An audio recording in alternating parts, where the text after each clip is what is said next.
This should be recording. Hear the birds in the background.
That's not my. It's a little too flashy for me, Paul. You know what a low key, quiet guy I am, and the Lambo in that like lime green is a little too much for me. Okay. That said, I gotta give Lamborghini credit for saying, "Wait, a $400,000 rocket ship? I know. Let's turn it into a Dakar off-road racer." Let's raise it a few inches, put some plastic cladding and high-intensity light beams and some off-road tires, and let this 700 horsepower monster loose, in the Sahara. Kudos to them for stepping out of their comfort zone. The crazy thing about this Serato is not only does it have a giant premium over the usual Lamborghini Hurricanes, it sold out instantly. Wow. And every time people tell me, and admittedly, this is not exactly a middle-class purchase, but wherever I look, cars, watches, restaurant reservations, every time someone tells me how bad the economy is, where do you live? And I'm not just in New York. I'm around the country pretty regularly. I was just in Salt Lake City. I was in Vegas. I was in California. And not like Beverly Hills, but like middle class parts. Yeah, exactly. The wealth effect is real. It's hard not to look around and say, if you think this economy stinks, all right, we'll have to leave it there, Barry. Rethink where you live. Barry, very much thank you. Host of Masters in Business on Bloomberg Radio, founder of Ritholtz Wealth Management as well. Appreciate that little car talk to finish off your morning. This is Bloomberg.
Now, your company news headlines on Bloomberg Radio.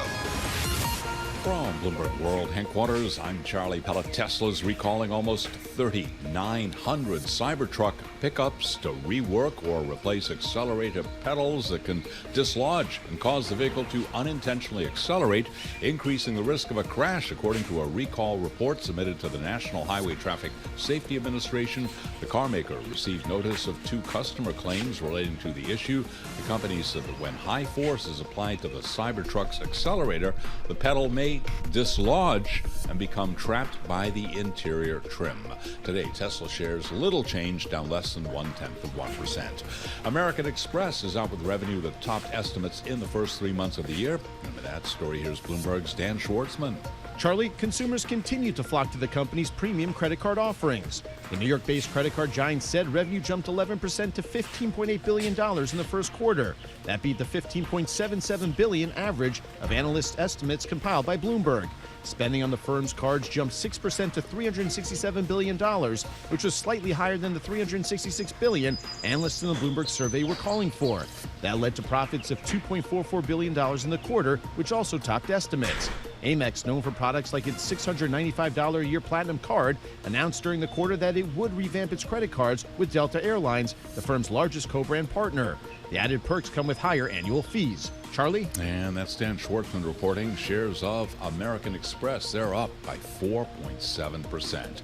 Netflix is tumbling as a weak forecast for revenue and a warning that the streaming giant will stop reporting subscriber numbers in 2025, overshadowed an otherwise strong start to the year. Right now, Netflix down 8.4%. Those are our top company stories, and this is Bloomberg.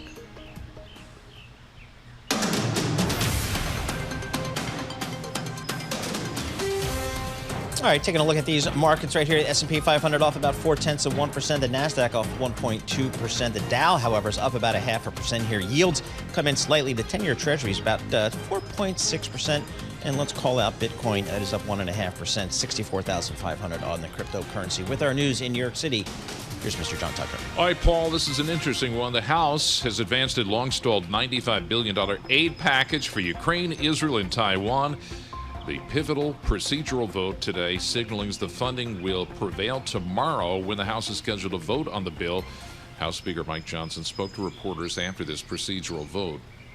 Even though it's not the perfect legislation, it's not the legislation that we would write if Republicans were in charge of both the House, the Senate, and the White House. This is the best possible product that we can get under these circumstances to take care of these really important obligations. More Democrats than Republicans voted to advance the aid package. Speaker Johnson relying heavily on the Democrats in this 316-94 vote. And because he worked with Democrats, his own party could move to oust him from the Speaker's post. On a break from a meeting with the G7 ministers in Capri, Italy, Secretary of State Blinken came out to address word of the overnight strikes in Iran by Israel. The Secretary saying only the U.S. and allies are focused on peaceful solutions. I'm not going to speak to these reported events. All I can say is that for our part and for the entire G7, our focus has been on de-escalation, on avoiding a larger conflict. An explosion was heard early today in Iran's third biggest city. The strike hit a military site in a drone operation. It was limited in scale and seemed to cause little damage. A jury has been seated in the criminal trial of former President Donald Trump. Opening arguments could start Monday. The lawyers this morning trying to seat alternate jurors. The lawyers and the judge of the case have been working through a pool of prospective alternates. And the small world of New York, the theme continued today. As one of the women on the panel described, she had connections to the family of Michael Cohen, the prosecution's star witness. And San Francisco, latest U.S. city preparing to receive a pair of pandas from China in a continuation of Beijing's famed panda diplomacy. San Francisco's Mayor London Breed announcing the panda loan in Beijing today.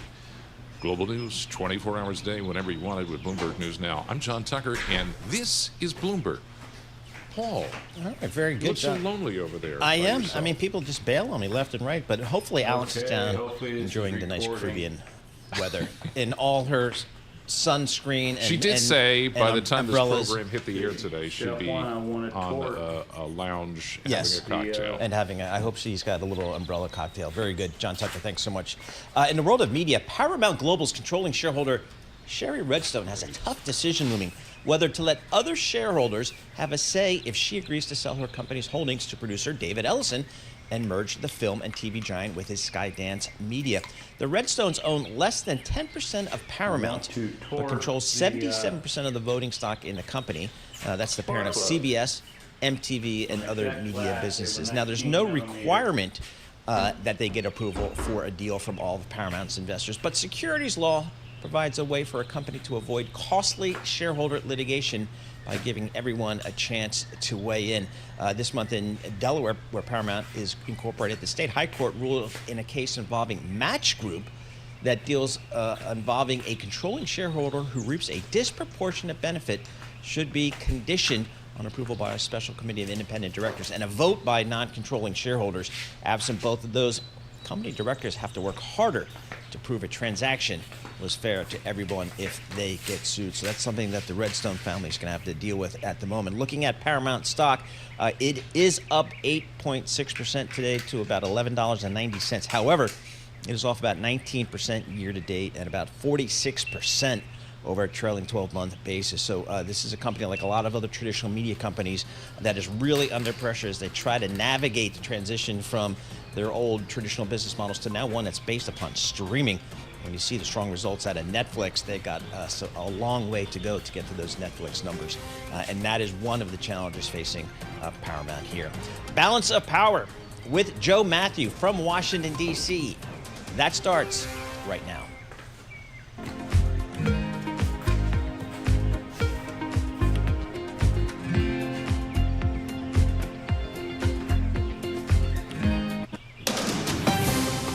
From the world of politics to the world of business, this is Balance of Power.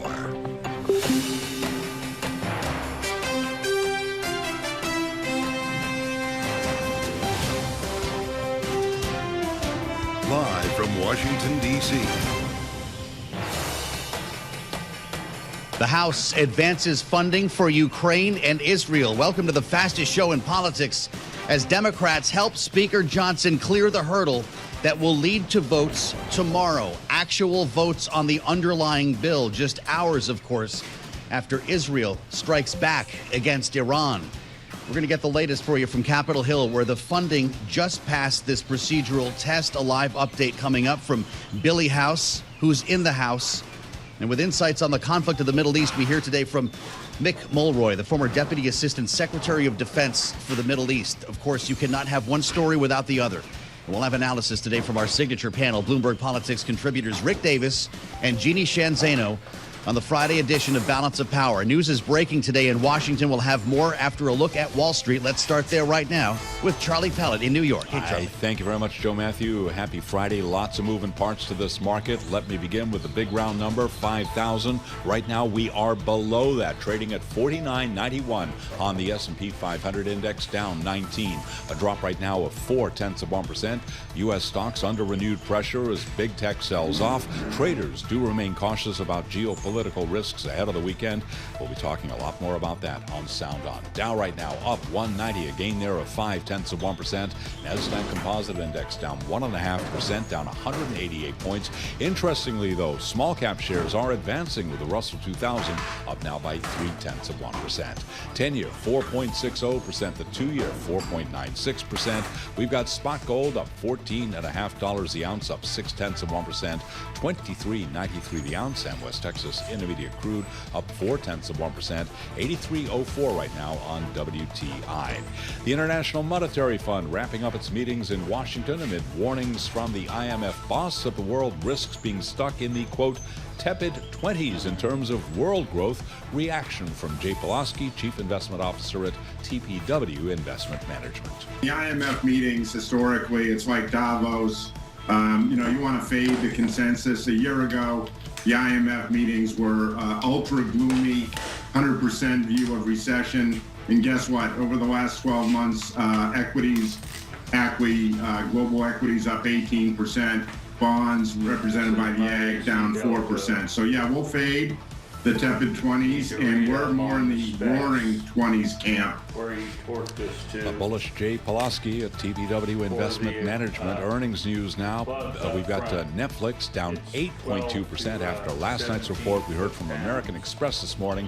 After earnings, American Express up 5%. Recapping stocks mixed. The S&P on track for another losing week and another losing day, down 6 in a row. Right now down 0.5%. Balance of power continues. Back we go to Washington once again. Here's your host, Joe Matthew. Charlie Pellet, great to see you. Happy Friday, and thank you for joining us on Bloomberg Radio, on the satellite, and on YouTube, where we invite you to come right now into the studio. Go to YouTube, search Bloomberg Global News, and magically our live stream will appear, because we have got a lot to talk about. At the threshold of the weekend, here we are. Votes will happen Saturday, we're told. And the reason why we can tell you that now is because an important vote just occurred. The magic number, 316 to 94. They got the rule passed. And around here, that's news lately. Ask Speaker Mike Johnson, who has seen 7 rules fail on the floor, what happened last night in the Rules Committee. This is procedural. I get it. We're wonking out. This is the kind of stuff. This is how the sausage is made. And you may not want to look because it's not pretty. It's a 16. But last night on the Rules Committee, it took Democrats to pass the framework for the bills to be voted upon. The Rules Committee, known affectionately as the Speaker's Committee, this is supposed to be a rubber stamp for the Speaker, and 3 Republicans said hell no. So it took Democrats to come in here and get this done. And once again today, look at the number, 316-94, Democrats.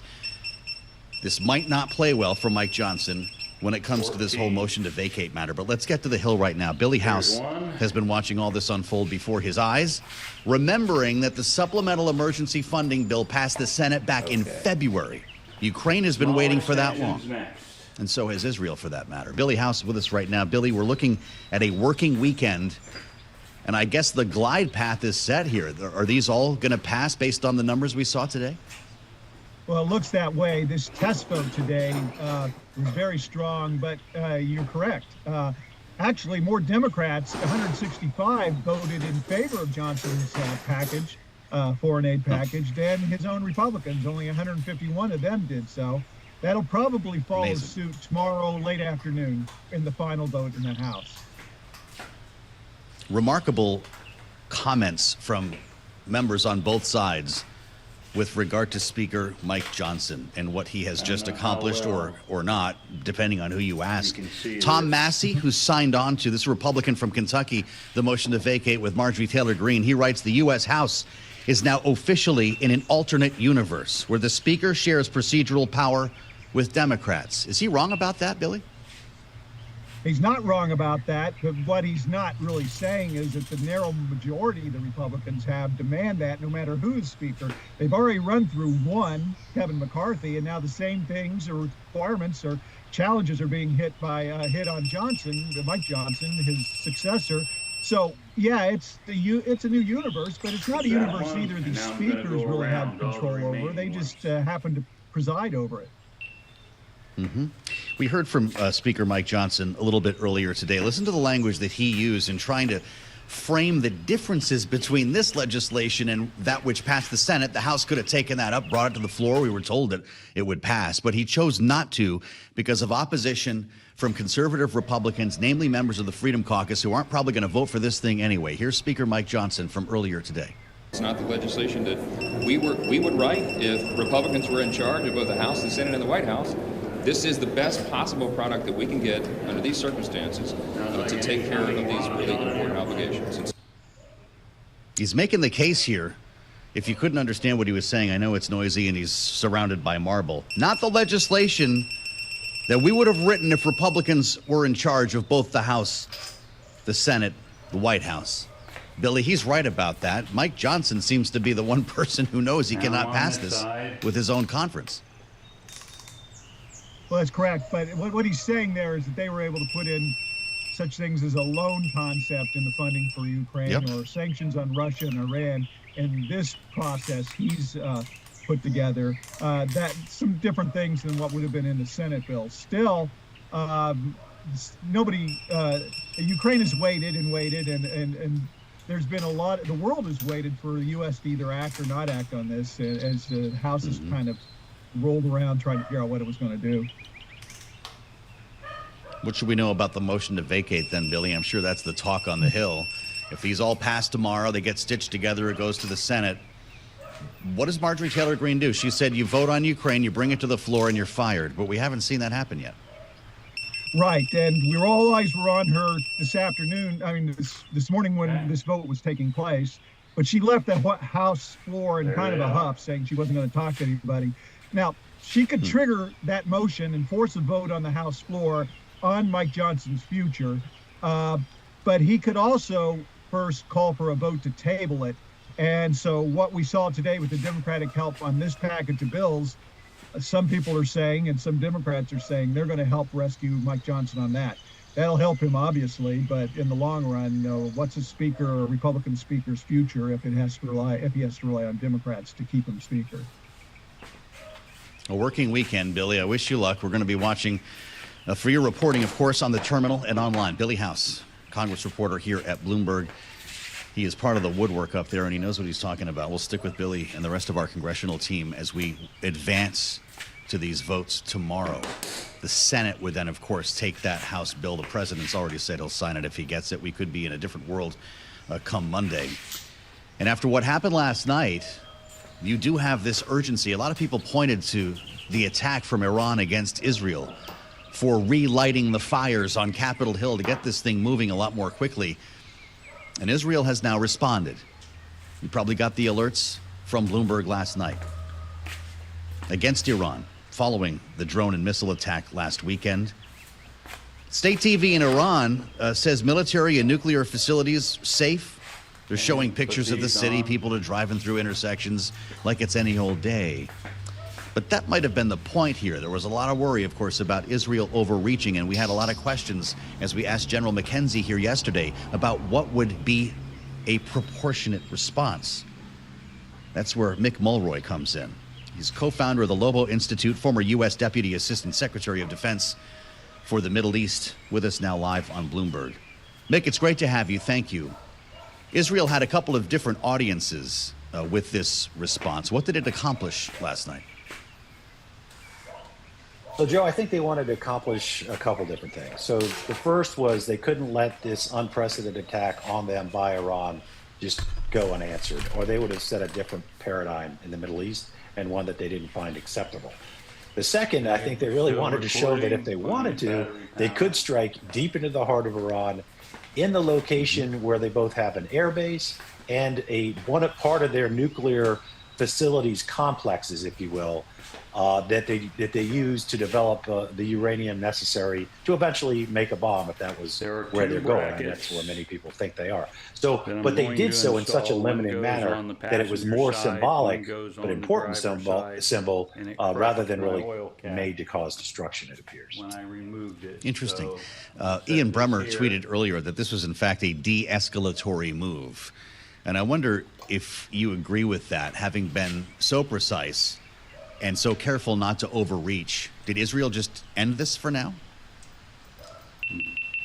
Yes, I agree with that. I think this was certainly intended to be a de-escalatory move, where, it was limited, largely symbolic, but it did show essentially that Iran couldn't even stop this. I mean, they're probably special type of munitions that are very difficult to detect, but obviously weren't detected until they were well into Iran and struck near the target. We haven't seen a battle damage assessment, but essentially I do think it was very minimal damage. And I do think the intent, along with not talking about it, except for one notable exception, the Israeli cabinet has said nothing about it. So they don't want to poke anybody in the eye with the idea that this could contain this confrontation and essentially start moving it in the other direction, which is de-escalatory and likely back into the shadows of where this war has been fought for the last several decades. Fascinating. Well, it sounds to me like you think they struck the right balance here if de-escalating was in fact the goal.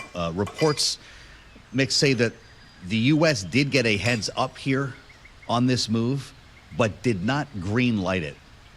It's an important distinction. What do you make of that?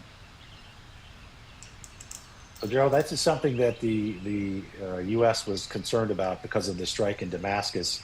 They didn't believe they got a heads up, which is unusual, I have to say, having been in roles and been involved in notifications when it comes to this. Usually, Israel does give us a heads up. This time, they obviously did too, probably because they had issues because they did not in the strike in Damascus. It killed those senior IRGC Quds Force generals. But this time they did. I don't think they were asking for permission, but I do think there was an ongoing discussion with Israel starting higher up the escalation ladder, if you will, when it came to their original course of action, and then progressively going down in the last week. And to the point where they got to this, the United States isn't going to greenlight it, but I do think they felt that this was something that the United States would accept more, and more importantly, would accept it because it looks like, de-escalate the situation where Iran doesn't look like they're going to retaliate. We're spending time with Mick Mulroy of the Lobo Institute. The area that was targeted here, Mick, Isfahan, was significant. And what you said is important here. While we may not be talking about massive destruction, they wanted to prove that they could reach deep into Iran without being intercepted, certainly not the way Iran's attack was. But this is home to Iran's nuclear program. What kind of a wake-up call is that for Tehran? So, Joe, that is the wake-up call. So Isfahan is the third largest city in Iran. It's deep in the middle of it. It has two facilities, one in Isfahan, and then another in Natanz, which is only, I think, 70 kilometers from there. That's a very difficult target. But it does show that they could get these munitions into this location without being intercepted either in the air near it or actually striking the ground. And we don't know and might not find out. But it does certainly show that Israel has the capacity to strike in Iran when it needs to, even when it's expected.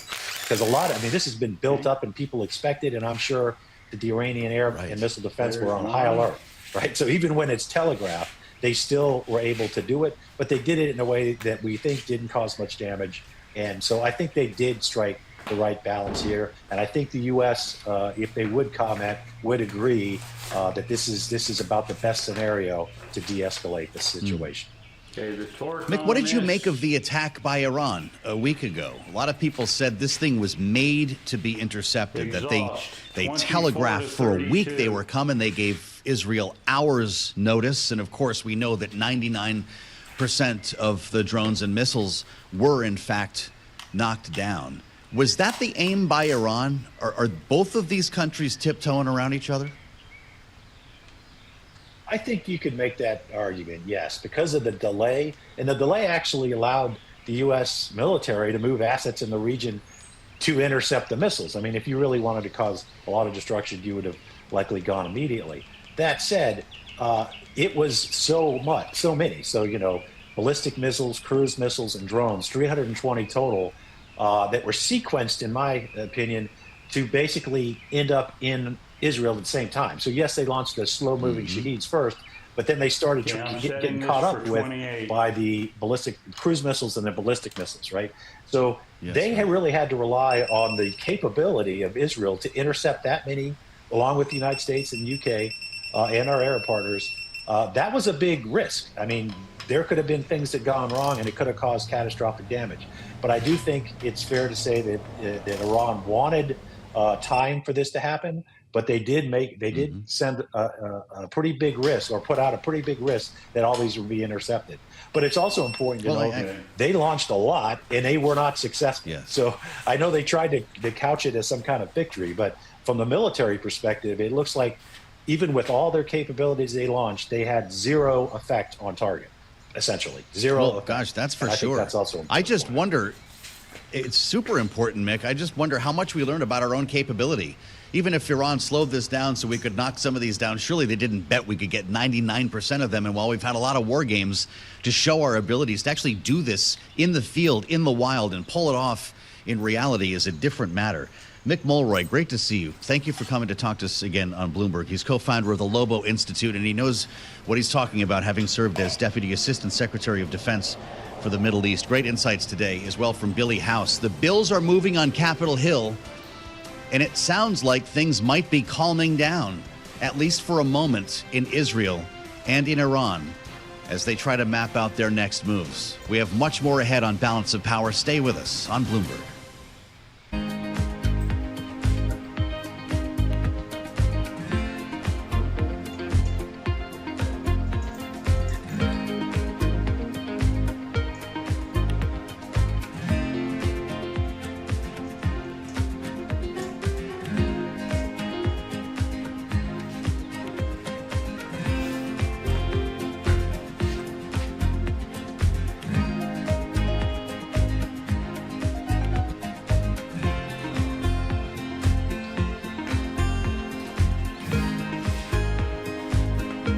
I'm not liking the way that looks.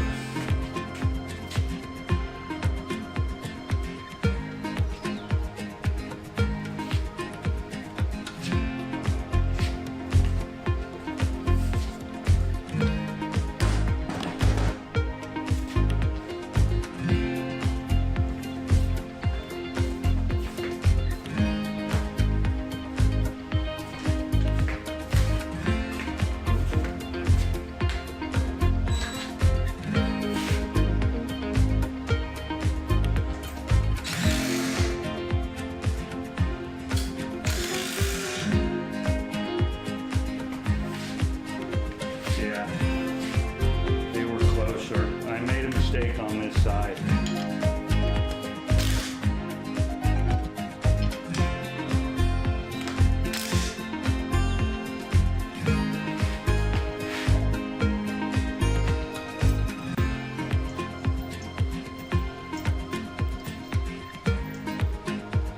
This has to be the right way.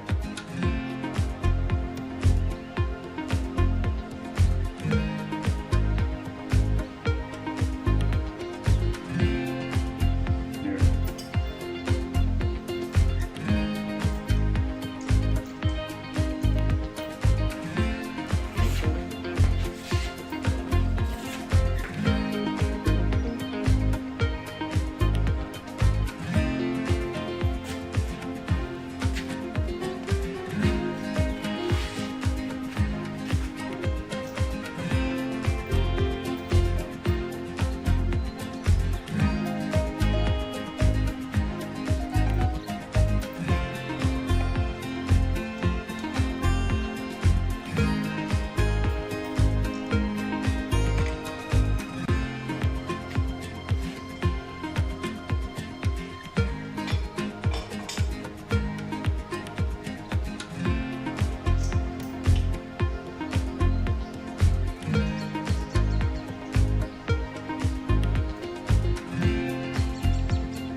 It's 12:21 on Wall Street. We do check markets all day long here at Bloomberg. Another leg lower for the U.S. stock market. Right now, we have got the S&P at the low of the day. We are on track for a losing week.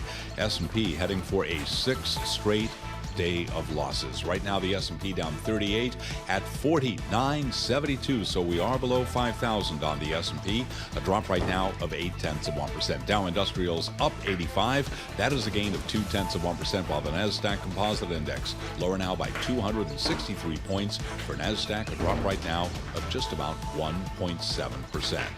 U.S. stocks under renewed pressure as big technologies sold off. Traders also refraining from making riskier bets ahead of the weekend amid geopolitical uncertainties. The 10-year, 10.61%, with a 2-year right now, 4.97%. We've got spot gold up $11 the ounce to $23.90, up 0.5%. Crude oil is advancing 0.3%. West Texas Intermediate crude right now, 82.96 a barrel. Brent, the global benchmark, up 0.1%, 87.21 a barrel. Super Microcomputer shared of its third quarter results, but did not pre-announce results. Super Microcomputer shares, they're down now, plunging 18%. Again, recapping a mixed market on this Friday, with the S&P down 38 now, a drop of 0.8%. The Dow does remain higher by 0.2%. Balance of Power continues. Back we go to Washington once again. Here he is, your host, Joe Matthew. Charlie Pellet, thank you. Welcome to the Friday edition of Balance of Power. You made it to the end of the week. Unless, of course, you're a member of Congress or you cover Congress, you're working the weekend. That's the way it's come to be, and we'll be talking about this over the course of the hour. If you're just joining us, just waking up, just getting together on a Friday, they cleared the hurdle in the House, that is. Okay. Procedural vote today. This is the rule, not the underlying bill. But they got it done.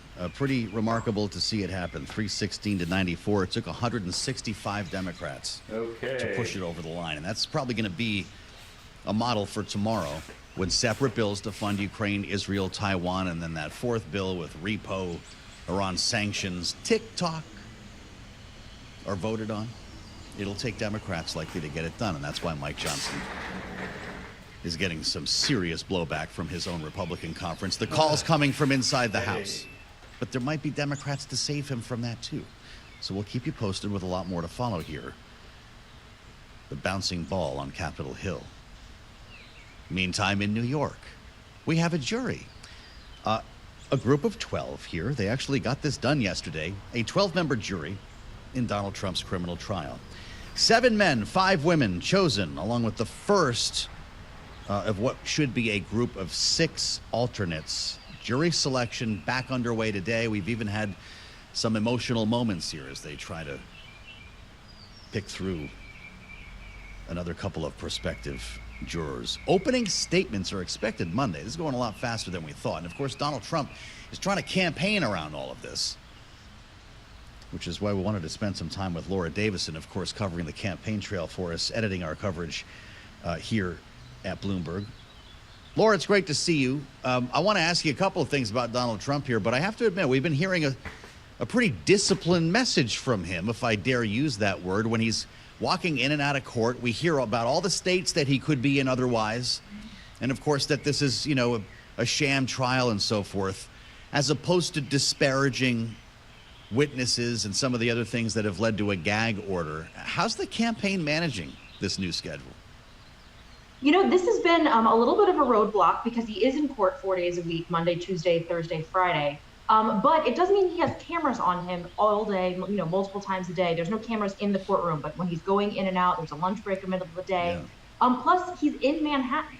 So, there's every major news organization is within a couple of miles wherever he is. So on, earlier this week, we saw him call this campaign stop at a bodega in West Harlem. And suddenly hundreds of press and supporters were there on the street covering this. So while it's a disadvantage, of course, to be, stuck in a courtroom for, a better part of the week, he also has all of this attention and this message of saying, look, this is Joe Biden. I will add that there is no evidence for that, but that he, is pinning all of this on Joe Biden and the Democrats going after him in a witch hunt. Is he just kind of winging this when he goes in there? Do they have, a plan when it comes to messaging, communications? Because this could start feeling different next week with opening statements. Laura, we're going to be hearing testimony from the likes of Stormy Daniels, Michael Cohen. They're going to be saying a lot of bad stuff about Donald Trump. Does the campaign essentially leave it up to him to respond? They do. I mean, they have a campaign, staff that does communications, that does messaging. But what they have found, after, 8 years of working with Trump is to let Trump be his own messenger. Don't try to muzzle him. Don't try to, constrain the message. Let him be the voice. And what you've seen is, his campaign staff really adopts his voice in the statements they're putting out on his behalf. Mm-hmm.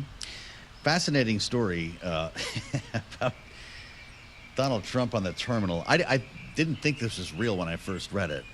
The headline says it all. Trump presses Republicans for kickbacks when using his likeness. Kickbacks, making us think of something out of a mob movie.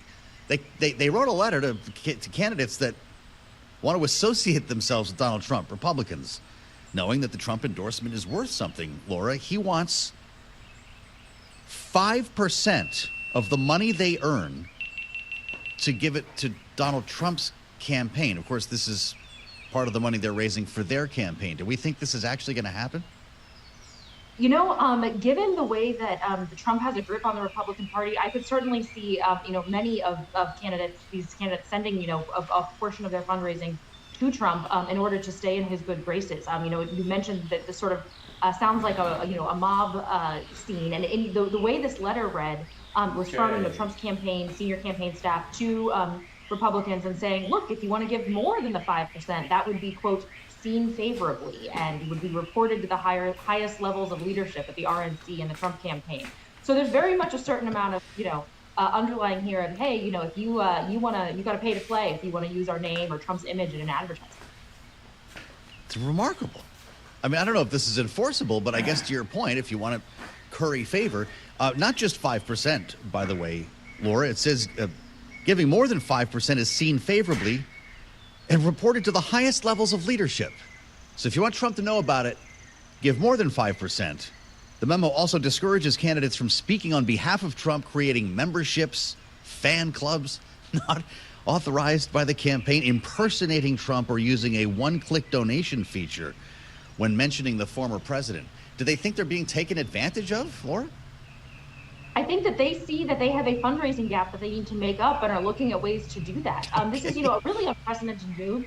It is typical that, sometimes, more higher profile candidates will help fundraise for lower profile candidates and then split the proceeds. But generally that split is determined up front versus saying, hey, if anything that you do that you mentioned Trump, you got to send us money without any prior agreement, is really weird.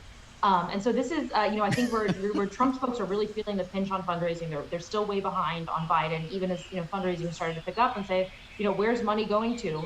And you see a lot of the billionaires, a lot of the major party donors are giving to down ballot candidates because they don't like Trump.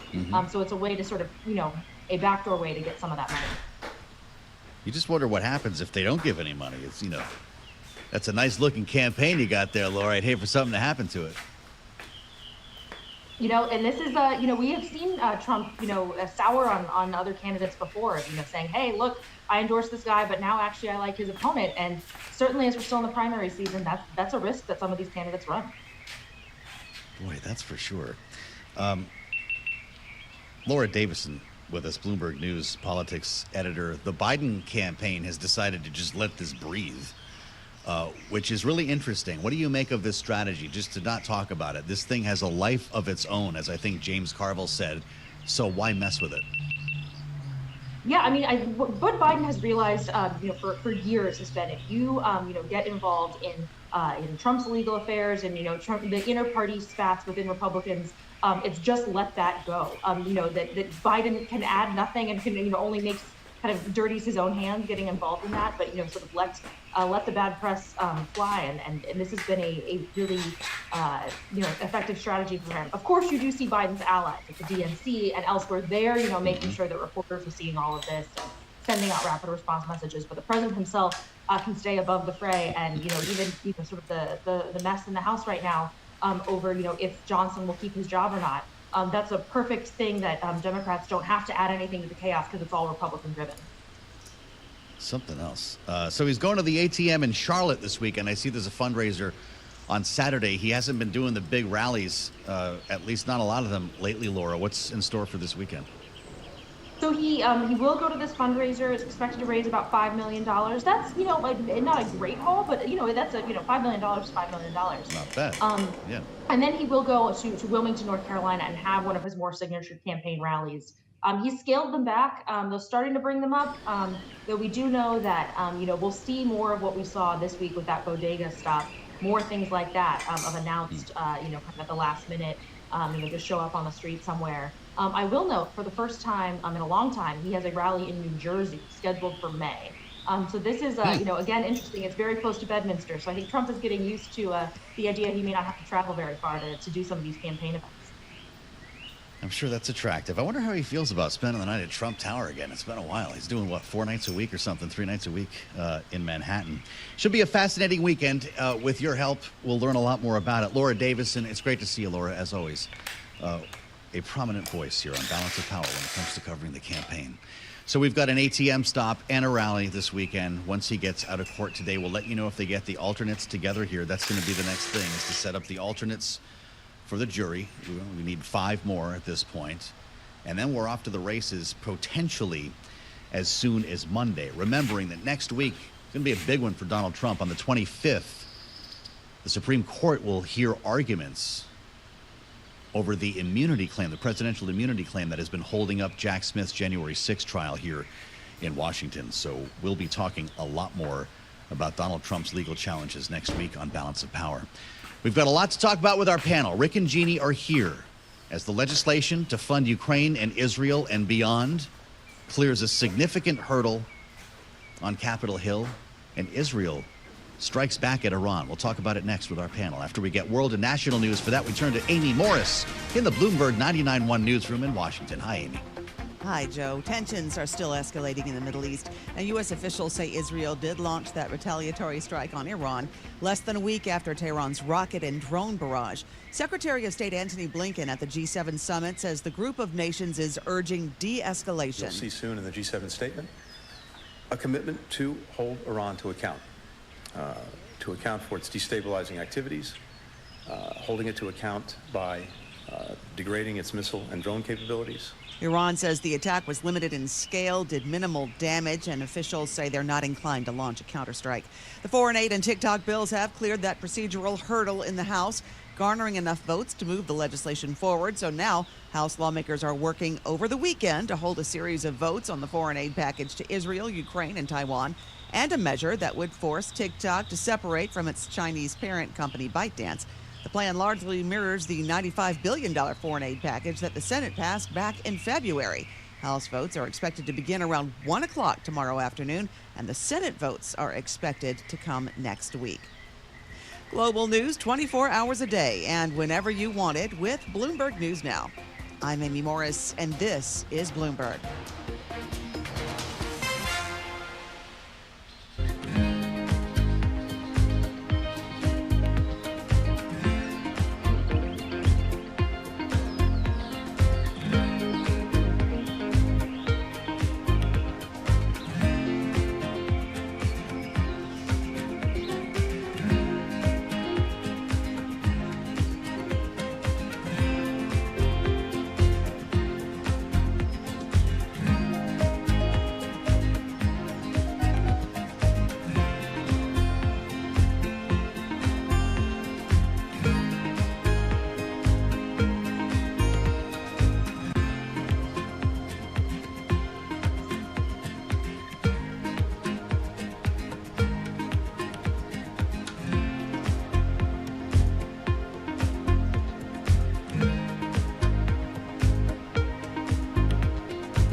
It's 12:40 on Wall Street. We do check markets all day long here at Bloomberg. The S&P 500 index continues to move lower. Just like last time, we are at the low of the day, with the S&P now at 4,966, trading below 5,000. The S&P right now down 44, a decline of 0.9%.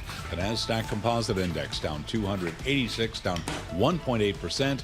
Dow Industrials up 63. That is a gain of 0.2%.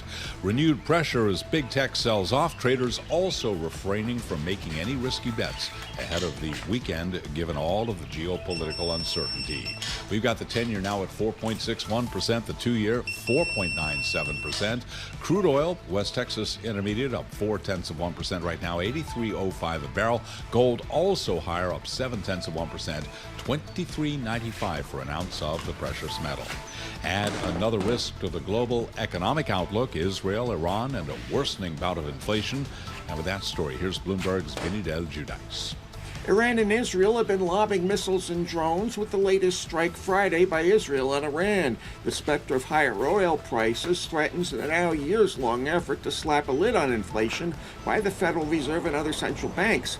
A top IMF official, Gita Gobinath, tells Bloomberg further escalation could cause a spike in oil, though we're not there yet. All along this week, Federal Reserve officials have expressed unease about inflation in general. Vinny Del Giudice, Bloomberg Radio. After earnings, American Express up 4.8%. After earnings, Netflix down 9.2%. Recapping stocks mixed. The Dow higher by 0.2%. S&P lower now by 0.9%. Balance of Power continues. Once again, your host, here he is, Joe Matthew. Charlie Pellet, thank you. Welcome to the Friday edition of Balance of Power. With breaking news today in Washington, they actually moved the legislation in the House. And when I say that, they haven't passed anything, but it's still alive to see another day when it will get a vote, and that is expected tomorrow.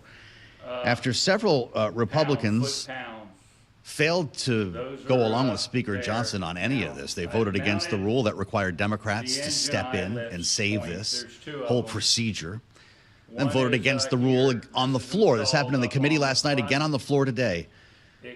And the vote is important here. If you're playing along on your home game, 316 to 94, it took 165 Democrats to get this done for Mike Johnson. The line of the day might come from Newt Gingrich. He did a fascinating interview with Politico with advice for Mike Johnson, unsolicited. Quote, "You can't govern by shooting yourself in the head every day." Unquote. So basically, and questions about what's going to happen now that he is in fact bringing Ukraine funding to the floor. He's got a motion to vacate hanging over his head, and it looks like at least a couple of Republicans ready to pull the trigger. Let's assemble the panel for their take. Jeannie Shanzano is with us, along with Rick Davis, Bloomberg Politics contributors. Rick, I don't know what's going to happen to this Republican speaker if he's doing business with Democrats on this level. He's upsetting everybody in his own conference. And I'll give you another quote. This one's from Tom Massey, who signed on to that motion to vacate with Marjorie Taylor Greene. The House, he says, is now officially in an alternate universe where the speaker shares procedural power with Democrats. Rick, how would you describe it? You know, I think that we've been talking an enormous amount about Marjorie Taylor Greene and Massey sort of having their finger on the trigger of this gun to take out the speaker. The reality is what we saw today is 316 members vote for this bill that is going to support the supplemental. And it just shows you how much of a minority they are in Congress. And so the real question is, who's going to step up to help, I think, Speaker Johnson? And I think we've just seen the kinds of support that he can get, especially in regards to defending his speakership because he's doing the right thing, so say 316 members of the House. So I think that what we saw immediately after this vote is Marjorie Taylor Greene take off the floor, didn't want to talk to reporters. What do you mean Marjorie Taylor Greene didn't want to talk to reporters? Must be on her deathbed. That's a first. And so if you want to be even more marginalized than you are today, call the question, pull everybody out of a productive environment with getting something done for the country, have them have to deal with a speaker race, and then find out that you actually couldn't succeed on that vote. regardless of whether it's Democrats or Republicans voting, failing is failing. And the one thing Marjorie Taylor Greene doesn't want is to give the impression that she can't pull off these stunts that she claims she can do. So I actually think it's a pretty good day all around when it comes to trying to move things through the House and trying to support a leadership that is incredibly fragile. Well, boy, Rick just said a lot. Jeannie, of course, he did not have a majority of Republicans here. He got a majority of Democrats. Grace Meng, the Democrat from New York, where you're joining us from, Jeannie, says we may be in the minority in the House right now, but Hakeem Jeffries is essentially functioning as the real speaker already. Seems like we might be pushing that a little bit far, but did Hakeem Jeffries tell his members to get in line behind the speaker? Yeah, first of all, I have to say that Newt Gingrich quote is probably not going to go up there with one of the great leadership lessons. I'm not quite sure what to make of. Don't shoot yourself in the face. I don't know. I was fascinated to hear Hakeem Jeffries say, he didn't talk to Mike Johnson about the numbers. And then he went on to say, because there's such a large number of pro-Putin Republicans in the GOP today, he knew it was going to be a lot.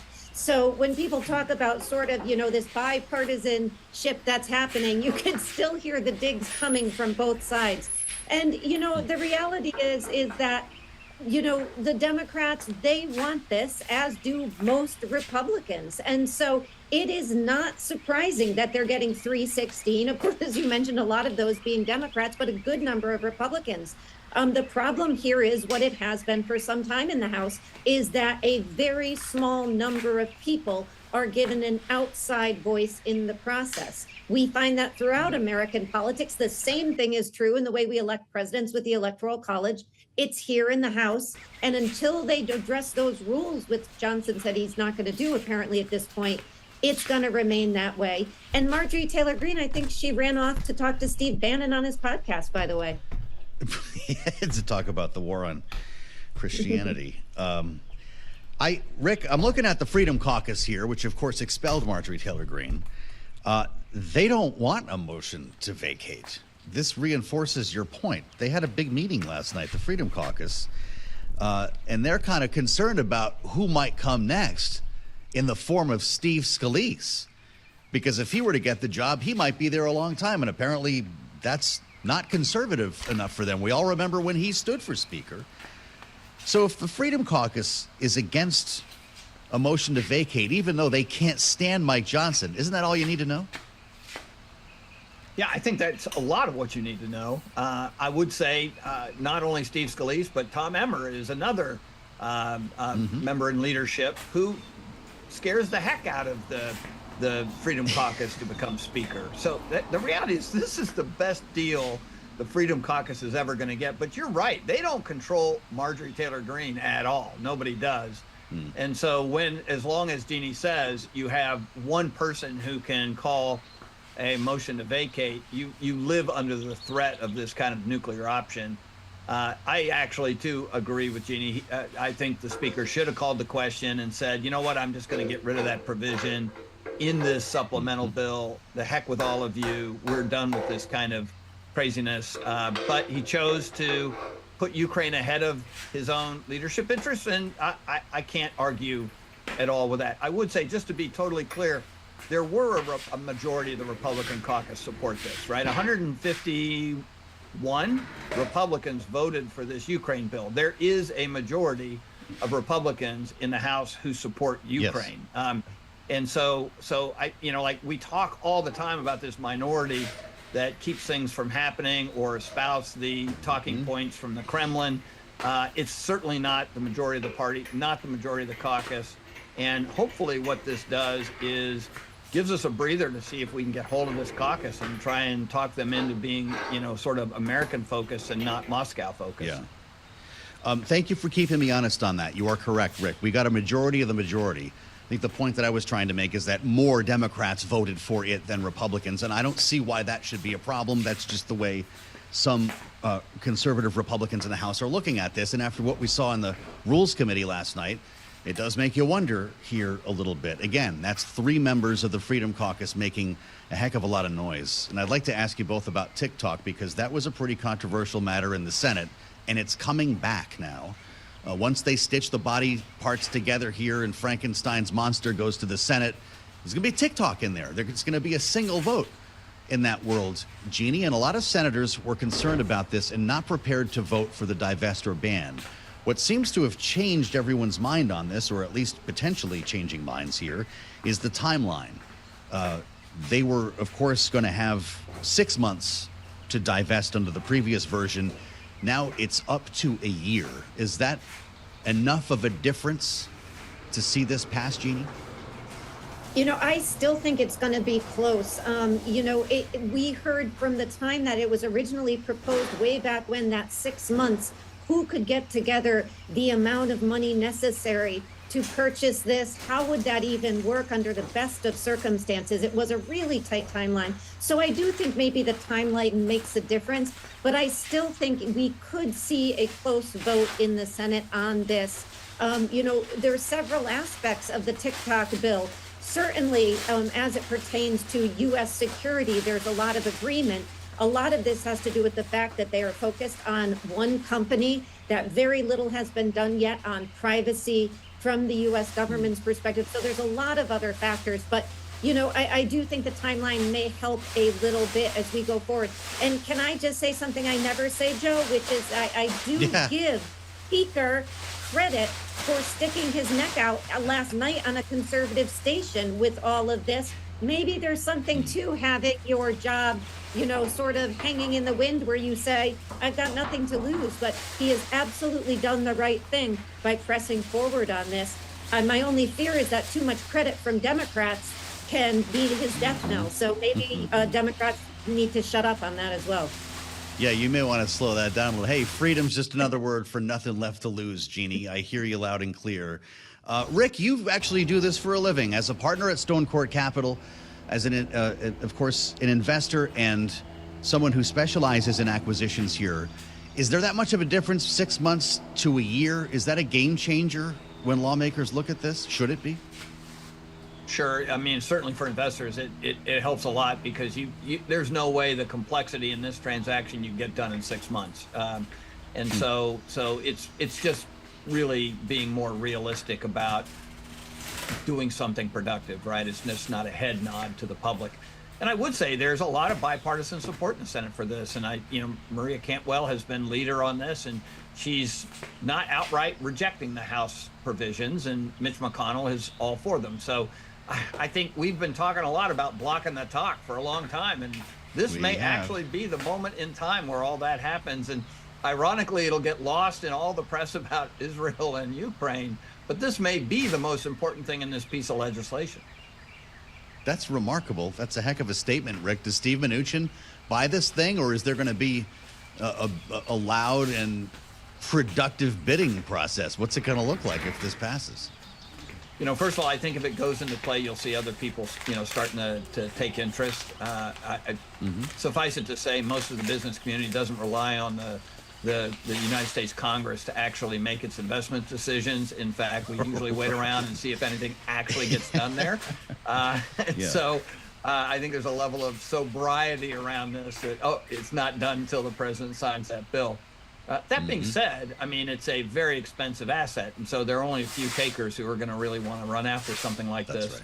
And then the question is, can you really ever divorce it from its parent and then not, get headline risk when, it finds out that the Communist Party has still got its finger in your pocket.